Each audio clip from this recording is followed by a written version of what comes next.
ఒక్క ప్లాటే కొందామనుకున్నాను. మీ వెంచర్ చూసి 2 ప్లాట్లు కొన్నాను. ఇప్పుడైతే నా ఫ్రెండ్స్ రిలేటివ్స్ అందరికీ చెప్పేశాను కొనమని. S square S Infracon. ఇప్పుడు ఏజ్తోని సంబంధం లేకుండా చిన్న చిన్న పిల్లలకు కూడా అంటే ఒక 13 ఇయర్స్ 12 ఇయర్స్ పిల్లలకు కూడా స్టోన్స్ ఫామ్ అవుతా ఉన్నాయి. ఎందుకు సార్ అసలు మెయిన్ స్టోన్స్ అనేవి ఎందుకు ఫామ్ అవుతాయి, వేటి వల్ల?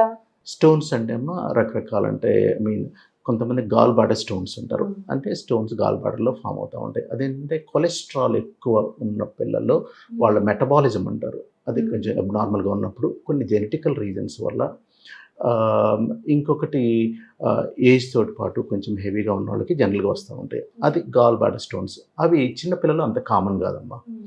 నెక్స్ట్ అపెండిక్స్ దగ్గర అపెండికులిట్స్ అంటారు. అంటే అపెండిక్స్ దగ్గర కొన్ని మనము ఫీసిస్ అంటారు, అంటే విరోచనము కొంచెం గట్టిగా అయిపోయేదని రాళ్ళలాగా అయిపోతాయి. అది అపెండిక్స్ని బ్లాక్ చేసేదని అపెండిసైటిస్ ఆర్ ఇన్ఫ్లమేషన్ అపెండిక్స్, అది వన్ ఆఫ్ ది రీజన్ వస్తుంది. అది కూడా ఉంటుంది అన్నమాట. అది కామన్గా యంగ్ ఏజ్ గ్రూప్ కిడ్స్లో ఉంటుంది. మామూలుగా అంటే 10 to 20 years young adult and adolescents, అది కామన్గా ఉంటుంది. ఇంకొకటి కిడ్నీ స్టోన్స్ అంటారు. కిడ్నీ స్టోన్స్ అంటే స్టోన్స్ కిడ్నీస్లో ఆ పక్క పై భాగంలో కానీ, ఆ కిందకి మూత్రనాళాలు అంటారు యూరిటర్స్, వాటిల్లో కానీ, లేకపోతే ఇంకా బ్లాడర్లు అంటారు, యూరినరీ బ్లాడర్, అక్కడ కూడా స్టోన్స్ ఉంటాయి. మెయిన్ మూత్రనాళం నుండి చాలా పెయిన్ఫుల్ ఉంటాయండి. అవేంటంటే మన లోపల పేగులు కానీ అనే ట్యూబ్స్ అంటారు, ట్యూబులార్ స్ట్రక్చర్స్ అంటారు. ఎనీ ట్యూబులార్ స్ట్రక్చర్ అంటే మన పేగుని కట్ చేసినా నొప్పి ఉండదు, కానీ అది కంట్రాక్ట్ అవుతూ ఉంటే నొప్పి ఉంటూ ఉంటుంది. సో ఆ స్టోన్స్ని పాస్ చేయడానికి అన్నట్లు ప్రతిసారి నొక్కినప్పుడల్లా చాలా నొప్పి వస్తూ ఉంటుంది. సేమ్ థింగ్ అప్లైస్ టు ఒక్కోసారి గాల్ బ్లాడర్ స్టోన్స్ చాలా పెద్దగా ఉన్నప్పుడు అవి చిన్న పేగు, దాన్ని డియోడినం అంటారు మోస్ట్లీ, ఆ పార్ట్ ఎర్లీ పార్ట్లో దాని నుంచి ఎరోడ్ అవుతుందంటారు. అంటే దాని నుంచి హోల్ పెట్టుకునేది లోపలికి వచ్చేస్తుంది అనమాట. దాన్ని గాల్ స్టోన్ ఐలియస్ అంటారు. అంటే స్టోన్స్ ఫామ్ అయిపోయేదను చాలా నొప్పి వస్తూ ఉంటుంది, వాళ్ళకి బ్లాకేజ్ అయిపోతూ ఉంటుంది బాగా. దానికి సర్జికల్ ఆపరేషన్, ఎమర్జెన్సీ ఆపరేషన్ అవసరం అవుతుంది. అలా మెయిన్ కామన్గా వచ్చే స్టోన్స్ ఇవ్వండి. వాటి రీజన్స్ అంటే మోస్ట్లీ డిహైడ్రేషన్ ఒకటి కావచ్చు, అంటే ఒక్కొక్కదానికి ఒక ప్రాబ్లం అండి. గాల్ బాడర్ స్టోన్స్ అనుకుంటేనేమో జస్ట్ మెయిన్ కొలెస్ట్రాల్ అబ్నార్మాలిటీ వల్ల main reason, one of the reason. ఇంకా కిడ్నీ స్టోన్స్కి వచ్చేసరికి వాళ్ళకి ఆక్సలేట్ స్టోన్స్ అని, పిగ్మెంట్ స్టోన్స్ అని రకరకాలు ఉంటాయి. అంటే వాళ్ళకి జెనెటికల్గా సమ్ ప్రాబ్లం ఉన్నది, వాళ్ళ మెటబాలిజంలో ప్రాబ్లం ఉన్నది, లేకపోతే డ్రింకింగ్ వాటర్ కొంచెం తక్కువ తాగుతా ఉన్నాను అనుకోండి, అవన్నీ స్టేస్ అయిపోతాయి. ఎక్కువసేపు మనకి దాన్ని ఎలా ఎక్స్ప్లెయిన్ చేయొచ్చు అంటే, మనకి ఒక కుంట ఉన్నది అనుకోండి, నీళ్ళన్నా వచ్చి అక్కడ ఉండిపోతాయి. సో స్లోగా అది ఏముంటుంది, అది గ్రిట్ అంటారు, అంటే సిల్ట్ గ్రిట్ అంటారు, అలా ఫామ్ అయిపోద్ది. అంటే బురదలాగా అయిపోయి అవే స్టోన్స్ లాగా అయిపోయినట్లు. అది రన్నింగ్ వాటర్ ఉన్నాయనుకోండి, రివర్లో వాటర్ పోతూ ఉంటుంది, వాటిలో ఎలాంటి కల్మషాలు తక్కువ ఉంటాయి కదా, అలా ఏదైనా కూడా మనం ఆ ఫుడ్ తీసుకున్నప్పుడు వాటర్ తక్కువ అయిపోయినాయి అనుకోండి, అప్పుడు వన్ ఆఫ్ ది రీజన్, ఇదే రీజన్ అంటే కదా, వన్ ఆఫ్ ది రీజన్. అందుకు కొంచెం correct amount of water 2 to 3 liters per day అడల్ట్స్కి, చిన్నపిల్లల కంటే కొంచెం తక్కువ ఉంటూ ఉంటుంది. ఇంకేమైనా హెల్త్ ప్రాబ్లమ్స్ ఉంటే తప్పితే అలా తీసుకోవడం వల్ల క్లీన్ అయిపోతూ ఉంటే ఆ ఛాన్సెస్ కొంచెం తక్కువ అవుతాయండి. అంటే సార్ ఇప్పుడు చిన్నపిల్లలకి అపెండిక్స్ వస్తూ ఉంటుంది కదా సార్, అంటే వాళ్ళకి స్టమక్ పెయిన్ అంటే వాళ్ళకి చెప్పడానికి రాదు. అవునమ్మా. అంటే పేరెంట్స్ గుర్తుపట్టడానికి కూడా ఇబ్బంది అవుతూ ఉంటుంది. అంటే ఎన్ని డేస్ అబ్జర్వ్ చేసి హాస్పిటల్కి తీసుకెళ్ళొచ్చు? ఓకే, చాలా మంచి క్వశ్చన్.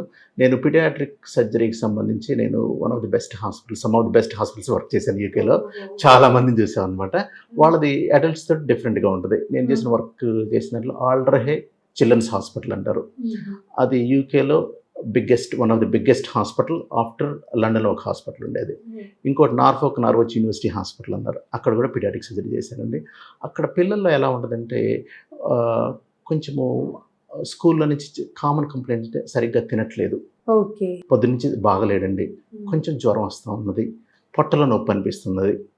జనరల్గా పిల్లలు అలా ఉంటుంది అనమాట. వాళ్ళకి కొంతమంది యూరినరీ ఇన్ఫెక్షన్ ఏమో, లేకపోతే గ్యాస్ట్రోఎంటరైటిస్ అని, ఇవి కామన్ డిఫరెన్షియల్ డయాగ్నోసిస్. అంటే ఆ రీజన్స్ వల్ల కూడా ఎలా వస్తాయి అనమాట. దాని డిఫరెన్షియేషన్ అంటే ఎక్కువ రోజులు వెయిట్ చేయొద్దండి. మనకి అపెండిసైటిస్ 24 గంటలు జబ్బు అనేవాళ్ళు, అంటే కంటిన్యూస్గా స్టమక్ పెయిన్ వస్తుంది. అది ఇనిషియల్గా డల్ ఏక్ అంటారు, చాలా లైట్గా పెయిన్ వస్తూ ఉంటుంది. ఫస్ట్లో పై భాగంలో వస్తూ ఉంటుంది, లేకపోతే మన బొడ్డు చుట్టూ ఫస్ట్ వస్తూ ఉంటుంది. దాని తర్వాత రైట్ సైడ్ లోవర్ పార్ట్కి వెళ్ళిపోద్ది అనమాట. దాన్ని రైట్ ఇలియాక్ ఫోజా పెయిన్ అంటారు. రైట్ సైడ్ ఇలియాక్ ఫోజా అంటే కింద చూసే భాగంలో అక్కడికి నొప్పి వస్తూ ఉంటుంది. సో ఇనిషియల్గా అక్కడ ఎక్కడన్నా స్టార్ట్ అయ్యి ఒక చోట రైట్ సైడ్కి వెళ్తుంది అంటే that's very good symptom. Next వాళ్ళకి ఆకలిగా ఉండదండి, అసలు ఏమన్నా కూడా తినడానికి ఇష్టపడరు. కొంచెం నాసియా అంటారు, అంటే వామిట్ వస్తున్నదేమో అన్నట్లు ఉంటుంది. జనరల్గా వామిటింగ్స్ 1-2 సార్లే ఉంటుంది కామన్గా. ఇంకెక్కువ సార్లు అంటే అది వేరే డయాగ్నోసిస్ కావచ్చు. ఇంకొకటి ఫీవర్ అండి. జనరల్గా టిపికల్గా లో గ్రేడ్ ఫీవర్ అంటారు. టెంపరేచర్ అక్కడ యూకేలో డిగ్రీస్లో చెప్పేవాళ్ళు 36, 37, 38 మ్యాక్సిమం. ఇక్కడ మనకంటే 101, 102 అట్లా అనుకుంటాను, అట్లా ఫారెన్హీట్లో. వాళ్ళ లో గ్రేడ్ ఉంటుంది ఫీవర్ జనరల్గా. సో ఇది మామూలుగా few hours two days, 1 or 2 days. అంతకన్నా ఎక్కువ అయితే మాత్రం చాలా ప్రాబ్లం ఏమో. అంటే ఇది అపెండిసైటిస్ని జనరల్గా నువ్వు ఏమి ట్రీట్ చేయకపోతే ఒక్కొక్కసారి పర్ఫరేషన్ అయిపోయే ఛాన్స్ ఉంటుంది అనమాట. సో వీళ్ళంత వరకు త్వరగా తీసుకురండి, ఎగ్జామిన్ చేయించేసి. జనరల్గా ఏంటంటే అక్కడ ఓవర్నైట్ అబ్జర్వేషన్ చెప్పేవాళ్ళు. ఒక డౌట్ఫుల్ ఉంది డయాగ్నోసిస్ అనుకున్నప్పుడు, వాళ్ళకి సిమ్టమ్స్ ఉన్నప్పుడు మేము ఎగ్జామిన్ చేసినప్పుడు వాళ్ళకి చాలా చెయ్యి పెడితే చాలా నొప్పి ఉంటుంది రైట్ సైడ్.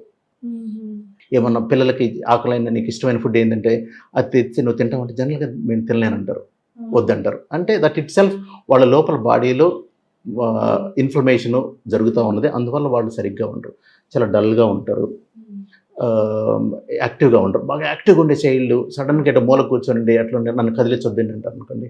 అది ఫ్యూ సిమ్టమ్స్ అక్యూట్ అపెండిసైటిస్కి. మన దగ్గరకు వచ్చారనుకోండి, మేము ఎగ్జామిన్ చేసినప్పుడు వాళ్ళు నాలుక డ్రైగా అయిపోయి ఉంటుంది.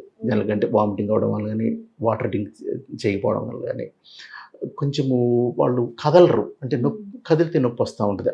అది లేటర్ స్టేజ్లో. ఇంకోసారి ఎగ్జామిన్ చేసినప్పుడు అండి బాగా చాలా నొప్పి ఉంటుంది వాళ్ళకి. సో వాళ్ళు జాగ్రత్తగా ఎగ్జామిన్ చేయాలి, అంత ఎక్కువ ఇబ్బంది కలిగించకుండా. అంతే, కొంతమంది అలా ఎక్కువ నొక్కేస్తే పాపం ఇబ్బంది పడతారు. అలా కాకుండా చూసి కొన్ని రక్త పరీక్షలు చేస్తారండి. అంటే బాడీలో వైట్ సెల్ కౌంట్ అంటారు, అది WBC అని అంటారు. అది ఇంకొకటి మార్కర్ CRP అంటారు, అది C రియాక్టివ్ ప్రోటీన్. ఇవి జనరల్గా ఎలివేట్ అవుతాయి. దాంతో పాటు కొంచెం టెంపరేచర్ ఉంటుంది. ఓకే, ఇవి టిపికల్గా ఉన్నాయి అనుకుంటే వాళ్ళకి డయాగ్నోసిస్ అక్యూట్ అపెండిసైటిస్ అని ఉంటుంది. కాకపోతే రేడియలాజికల్గా ఇన్వెస్టిగేషన్స్ కూడా చేసుకోవచ్చండి, కన్ఫర్మేషన్ కోసం అన్నట్లు. అంతకుముందు ఓల్డ్ డేస్లో ఏంటంటే క్లినికల్ డయాగ్నోసిస్ చేసేదని ఆపరేషన్కి వెళ్ళేవాళ్ళు. అది ఈవెన్ బెస్ట్ క్లినీషియన్లో కూడా 70 to 80% కరెక్ట్ ఉంటుంది. అది డెఫినెట్ కావాలంటే ఏ లోపు అల్ట్రాసౌండ్ స్కాన్ వచ్చింది పిల్లల్లో, చిన్న పిల్లలు ఉంటే వాళ్ళకి ultrasound scan one of the good test. ఇంకొంచెం ఓల్డ్ ఏజ్ గ్రూప్ ఉందనుకోండి, పెద్దవాళ్ళు, ఇంకా వేరే క్యాన్సర్స్ ఏమైనా ఉంటే జనరల్గా అబౌవ్ 50-60 ఉందనుకోండి, వాళ్ళ దగ్గర జనరల్గా CT స్కాన్ చూపిస్తాము. ఎందుకంటే rule out any underlying major problem. ఇంకేమైనా క్యాన్సర్స్ అలా ఉంటే అలా కూడా ప్రజెంట్ అవుతూ ఉంటుంది. ఇంకా మిడిల్ ఏజ్ గ్రూప్లో వచ్చేసరికి మనకి ఫిమేల్స్ ఉంటారు. ఫిమేల్స్లో కూడా సిమిలర్ సిమ్టమ్స్ ఉంటూ ఉంటాయి. కాకపోతే వాళ్ళకి వేరే ఒవేరియన్ ప్రాబ్లమ్స్, వేరే మెన్స్ట్రువల్ ప్రాబ్లమ్స్ వల్ల కూడా రైట్ సైడ్ నొప్పి వస్తూ ఉంటుంది. వాటిని రూల్ అవుట్ చేయడానికి అల్ట్రాసౌండ్ స్కాన్ ఫస్ట్ ఇన్వెస్టిగేషన్ చేయొచ్చండి. ఇంకోటి ఏంటంటే CT స్కాన్ జనరల్గా పిల్లలకు కానీ లేడీస్ కానీ సజెస్ట్ చేయం ఫస్ట్ టైం.